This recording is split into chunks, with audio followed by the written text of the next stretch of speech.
अब के हरियाणा के सभी वीडियोस पाए सिर्फ एक क्लिक पर। चैनल को सब्सक्राइब करें और फिर बेल आइकन जरूर दबाएं। नमस्कार, स्वागत आपका के हरियाणा पे। मैं हूं आपके साथ रमेश जाखड़ और इस वक्त मैं मौजूद हूं पनियारी गांव के घग्गर नदी के पुल पे। यहां पे आपको बता दूं कि तमाम सारे साथी यहां पे खड़े हुए हैं, पनियारी गांव के लोग हैं। और अभी जो है अगर बात करूं तो कुछ ही समय पहले 6-6:30 बजे के लगभग के समय की बात है कि एक युवा ने घग्गर नदी के अंदर छलांग लगा दी और आत्महत्या करने का प्रयास किया, आत्महत्या कर ली। क्योंकि अब इतना समय हो चुका है, उसके बावजूद भी उसकी बॉडी नहीं मिली है। तो यहाँ पे ये कुछ साथी हैं, क्योंकि पूरी जद्दोजहद करने के बाद अब तक उस बॉडी का पता नहीं चला कि आखिर कहाँ है। रात में जो एहतियात के तौर पे घग्गर नदी से आधा किलोमीटर आगे एक कंटेली जो तार है वो लगाई गई है, जिससे कि अगर बॉडी ऊपर आए और वो पानी के बहाव के साथ आगे ना बहे तो उसके लिए वहाँ पे वो प्रबंध किया गया है।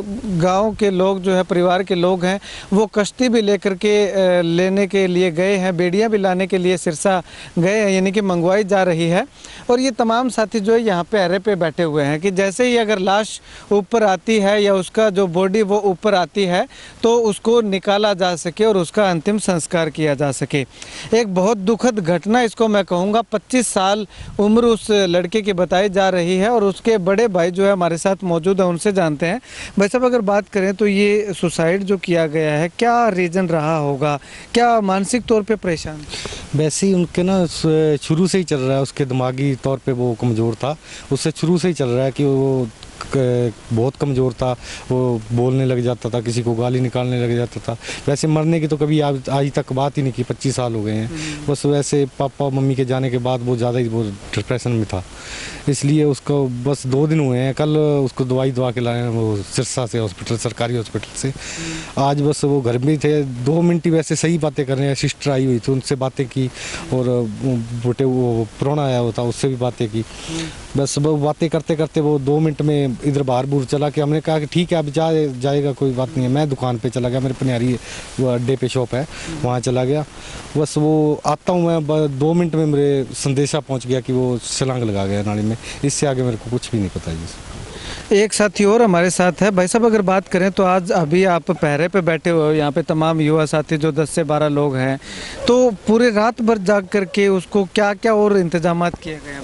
बेड़ी मंगाई है जी, बाकी बैटरियां मोटरियां लेके बैठे हैं जी। हम जिमें आऊगा बाहर फिर ही पता लगूगा। अच्छा, और तो बंदे जिन्ना कुछ कर सकते पिंड वाले वही करनेंगे जी, और तो प्रशासन ने करना जो कुछ करना। ठीक है। तो प्रशासन का कितना सहयोग मिला है? प्रशासन को सूचित किया था आपने? प्रशासन को तो 5 बजे का सूचित किया जी। अच्छा। एक बार आई है गाड़ी पुलिस वाली, वो चली गई। अच्छा। अब गए आदमी बेड़ी लेने, पता लगता देते हैं या नहीं देते, कैसे करते हैं।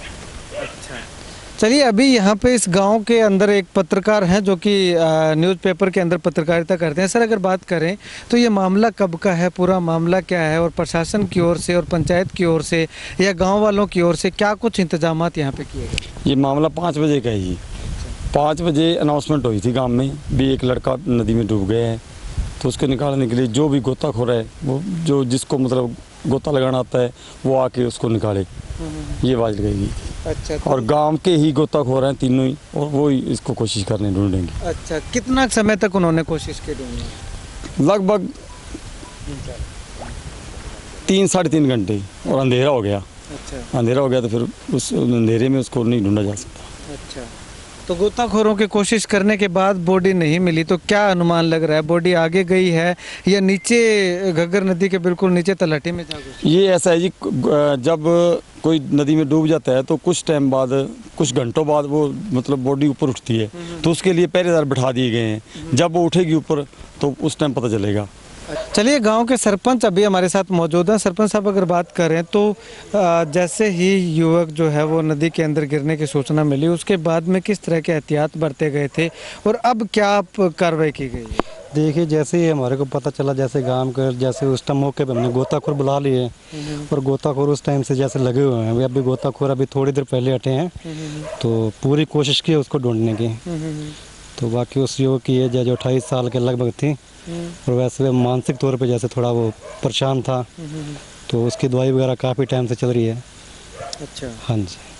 तो अब सुबह, अब रात के समय में ऑपरेशन को रोक दिया गया, उसको ढूंढने की प्रक्रिया? ऑपरेशन को नहीं रोका, जैसे यहाँ थोड़ा बीड़ी की समस्या, जैसे बीड़ी लेने गए नाप जैसे ही आ जाए तो उसके बाद ऑपरेशन फिर शुरू हो जाएगा। अच्छा, तो चल रहा है ऑपरेशन, तो चल रहा है जी। तो अभी आगे कुछ जाल वगैरह या कुछ ऐसा व्यवस्था की है जिससे कि बॉडी जो है वो ऊपर ना? वहाँ जैसे लाइट की व्यवस्था की है, बाकी जैसे वहाँ जाल की जैसे रस्सा वगैरह है वो लगाया, आगे जाल लगाया है वो। शासन से, सरकार से ये अपील है, ये बहुत ही गरीब परिवार है, सरकार की तरफ से जो भी आर्थिक मदद मिलती है वो सरकार ज़्यादा से ज़्यादा सहयोग करे, क्योंकि इस गरीब परिवार ने काफ़ी इस पे पैसा, बहुत ज़्यादा पैसा लगाया है और वो सारा परिवार बहुत ज़्यादा परेशान है। तो सरकार से यही रिक्वेस्ट है कि इनके सरकार की तरफ से कोई भी आर्थिक सहायता ज़्यादा से ज़्यादा वो मदद करेगी। अभी इनके परिवार में कितने लोग हो रहे हैं? अभी इसके 2 भाई और हैं, एक भाई की और जैसे जो इससे सबसे बड़ा भाई है उसकी मेडिसिन चल रही है, उसको भी थोड़ा मानसिक तौर पे परेशानी है। तो ये सारा परिवार ही मानसिक तौर पे बहुत ज़्यादा परेशान है। सरकार से बार बार यही मेरी तो अपील है कि सरकार की तरफ से ज़्यादा आर्थिक सहयोग हो। चलिए, शुक्रिया सर बातचीत के लिए। तो अगर बात करूं तो सरपंच साहब का कहना है कि अभी भी जो है ऑपरेशन रोका नहीं गया है, ऑपरेशन लगातार स्टैंड बाय पे अभी रखा गया है, क्योंकि जिन सुविधाओं की कमी थी वो सुविधाएं अभी जो है पंचायत की ओर से, ग्रामवासियों के सहयोग से और परिवार के लोगों की ओर से मुहैया करवाई जा रही हैं गोताखोरों को।